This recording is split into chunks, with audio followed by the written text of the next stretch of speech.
ఒకప్పుడు సోలార్ లైట్లు వెలిగించాలన్నా సౌరశక్తితో మోటార్లు నడిపించాలన్నా పెట్టుబడి ఖర్చు చూసి వెనకడిగేసేవారు. కానీ ఇప్పుడు ఆ పరిస్థితులు మారుతున్నాయి. తెలంగాణ ప్రభుత్వ ప్రోత్సాహంతో గ్రామాల్లో సరికొత్త విప్లవం ఆవిష్కృతమవుతోంది. పెరుగుతున్న థర్మల్ విద్యుత్ ఖర్చులు, బొగ్గు కొరతకి ప్రత్యామ్నాయంగా కేంద్ర రాష్ట్ర ప్రభుత్వాలు కలిసి 100% సబ్సిడీతో సోలార్ విద్యుత్ ఉత్పత్తిని ప్రోత్సహిస్తున్నాయి.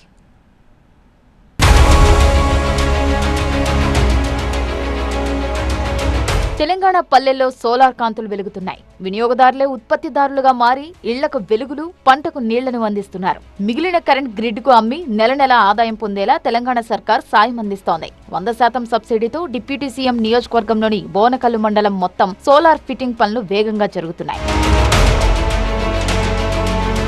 మోడల్ సోలార్ మండలం పైలట్ ప్రాజెక్టుగా రాష్ట్రంలో కొడంగల్, బోనకల్ మండలాలను ఎంపిక చేశారు. ఈ 2 మండలాల్లో ప్రతి గ్రామం, ప్రతి ఇంటికి సోలార్ ప్యానెళ్లు అమరుస్తున్నారు. బోనకల్ మండలంలో 22 గ్రామాల్లో 7,000 గృహాలకు 100% సబ్సిడీతో సోలార్ ప్యానెళ్లు ఏర్పాటు చేస్తున్నారు. కేవలం ఇళ్లకే కాదు, వ్యవసాయ పంపు సెట్లకు సోలార్ ప్యానెళ్లు అమరుస్తున్నారు.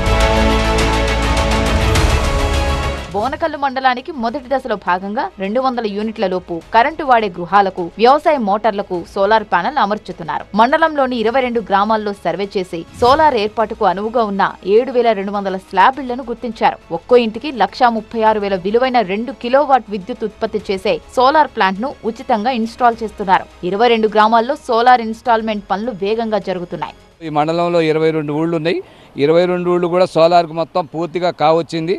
దాదాపు 100%కి మొత్తం 80% అయిపోవడానికి వచ్చింది.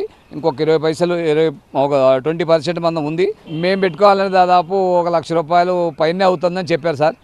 ₹1,00,000 పైన ఏందో చెప్తారు కాబట్టి మాకు ఫ్రీగా పెడతా ఉన్నారు. సోలార్ మాకైతే ఉపయోగం ఉంది. సోలార్ లబ్ధిదారులు తమ వినియోగానికి పోను మిగిలిన విద్యుత్ను గ్రిడ్ కు పంపితే ప్రభుత్వం యూనిట్ కు ₹2.75 చొప్పున నేరుగా వారి ఖాతాల్లో జమ చేస్తోంది. వ్యవసాయ రంగానికి ఊతమిచ్చేలా కేంద్ర ప్రభుత్వం అమలు చేస్తున్న పీఎం కుసుమ కాంపోనెంట్ పథకంతో పాటు రాష్ట్ర ప్రభుత్వం 5 లక్షల సబ్సిడీతో వ్యవసాయానికి సోలార్ పంపు సెట్లను రూపాయి ఖర్చు లేకుండా అందిస్తోంది. అంటే ఈ సోలార్ ప్యానల్ నుంచి వచ్చే యూనిట్స్ని వాళ్ళు వాడుకోగా వాళ్ళు మిగిలిన యూనిట్స్ని కూడా మళ్ళీ మాకు గ్రిడ్కి ఇస్తారు. ఆ గ్రిడ్కి ఇవ్వటం వల్ల ఆ గ్రిడ్కి ఇచ్చే యూనిట్లకి కూడా వాళ్ళకి మేము పేమెంట్ చేస్తాము. సో వాళ్ళకి కరెంటు బిల్లు కట్టుకోవటం అనేది ఒకటి తప్పుతున్నది. దాంతోనే కాకుండా వాళ్ళు ఏదైతే అదనంగా మాకు గ్రిడ్కి ఇస్తారో వాళ్ళకి దాని ద్వారా కొంత ఆదాయం కూడా వస్తుంది. కాబట్టి వాళ్ళకి ఇటు కరెంటు బిల్లు తప్పుతుంది, ప్లస్ అడిషనల్గా ఆదాయం కూడా రావడానికి అవకాశం ఉన్నది. సోలార్ ప్యానెళ్ల ఏర్పాటుతో విద్యుత్ ట్రాన్స్మిషన్ కు సంబంధించిన ఎక్విప్మెంట్ మార్చడంతో పాటు కొత్తగా సబ్స్టేషన్లు కూడా ఏర్పాటు చేస్తున్నామంటున్నారు అధికారులు. మన బోనకల్ మండలంలో 42 మెగావాట్ల జనరేషన్, మన సోలార్ జనరేషన్ మన ఒక్క బోనకల్ మండలంలో ఉత్పత్తి అవుతూ ఉంది.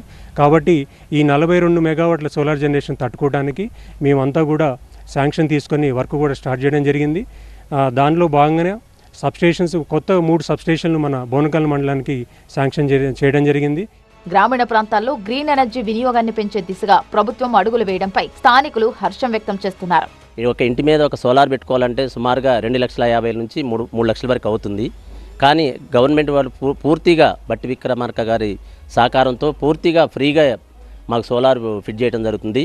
దీనివల్ల రిటర్న్ కరెంటు మళ్ళీ మనం సేవ్ చేసిన కరెంటుని రిటర్న్ గవర్నమెంట్ పంపించడం వల్ల మనకి బిల్లు కట్టేది పోయి మళ్ళీ మనకే సేవింగ్గా మనకి 200, 300, సుమారుగా 400 అంటే మనం దాన్ని సేవ్ చేసేదాన్ని బట్టి మనకి రిటర్న్గా మనకి అకౌంట్ కూడా, మా అకౌంట్ నెంబర్లు కూడా అడిగారు, అకౌంట్లో కూడా ఆ అమౌంట్ కూడా పే అవుతుంది. బోనకల్లు మండలంలో 2,838 పంపు సెట్లు ఉండగా వాటికి 7.5 కిలోవాట్ల సామర్థ్యంతో సౌర విద్యుత్ కనెక్షన్లు ఇస్తుండడంతో రైతులు సంతోషం వ్యక్తం చేస్తున్నారు. వ్యవసాయ మోటార్లు కూడా సోలార్ ఫిట్ చేస్తున్నారు అనేది ఒక కొత్తగా నాకు ఫోన్ చేసి చెప్పారు. గవర్నమెంట్ ఇట్లా శాంక్షన్ చేసిందని ఒక ప్రైవేట్ ఏజెన్సీ అనుకుంటాను. ఇది గవర్నమెంట్ నుంచి మీకు మోటార్ శాంక్షన్ అయింది, మేము సోలార్ ప్యానెల్స్ అవి పెడతాం, మీ విల్లింగ్ ఉంటే ఒక విల్లింగ్ లెటర్ మీద సంతకం పెట్టండి అన్నారు. నేను విల్లింగ్ లెటర్ మీద సంతకం పెట్టి ఇచ్చాను. ఎక్కడా కూడా ₹1 కూడా తీసుకోలేదు. ఒక 2-3 సార్లు ఫోన్లో కాంటాక్ట్ చేశారు నన్ను. 5 HP మోటార్ల కోసం 500 చదరపు గజాల స్థలంలో సోలార్ ప్యానెల్ ఏర్పాటు చేసి రోజుకు 30 యూనిట్ల చొప్పున ఏడాదికి 12,800 యూనిట్లు ఉత్పత్తి జరిగేలా ప్రణాళిక రూపొందించారు. ఇందులో సాగుకు 4,800 యూనిట్లు వాడగా మిగిలిన 8,000 యూనిట్లు గ్రిడ్ కు అమ్మడంతో ఏడాదికి రైతులకు 20,000 వరకు ఆదాయం వచ్చే అవకాశం ఉందని అధికారులు చెబుతున్నారు. గ్రీన్ ఎనర్జీని ప్రోత్సహించే దాంట్లో భాగంగా కేంద్ర రాష్ట్ర ప్రభుత్వాల సంయుక్త కార్యాచరణతో 100% సబ్సిడీతో బోనకల్ మండలాన్ని మోడల్ సోలార్ మండలంగా ఎంపిక చేయడం జరిగింది. ఈ మండలంలో ఉన్నటువంటి 22 గ్రామాలకు దాదాపుగా 7,000 గృహాలకు సోలార్ ప్యానల్స్ అమర్చడం జరుగుతుంది. శరవేగంగా ఈ పనులు అయితే పూర్తవుతుంది. దీంతో కాకుండా ఈ మండలంలో వ్యవసాయ విద్యుత్ కనెక్షన్లకు రైతులు ఉపయోగపడే విధంగా సోలార్ ప్యానల్స్ కూడా అమర్చడం జరుగుతుంది. వాళ్ళు వినియోగించుకున్న విద్యుత్ పోను మిగిలిన గ్రిడ్కి అనుసంధానం చేయడం ద్వారా దాని ద్వారా కొంత ఆదాయం కూడా ఇటు ప్రజలకి రైతులకి వస్తుందనేది రాష్ట్ర ప్రభుత్వం దీన్ని ఎంకరేజ్ చేస్తుంది. ప్రస్తుతం పనులు అయితే శరవేగంగా కొనసాగుతున్నాయి. కెమెరామెన్ అప్పారావుతో నారాయణ, TV9 బోనకల్, ఖమ్మం జిల్లా.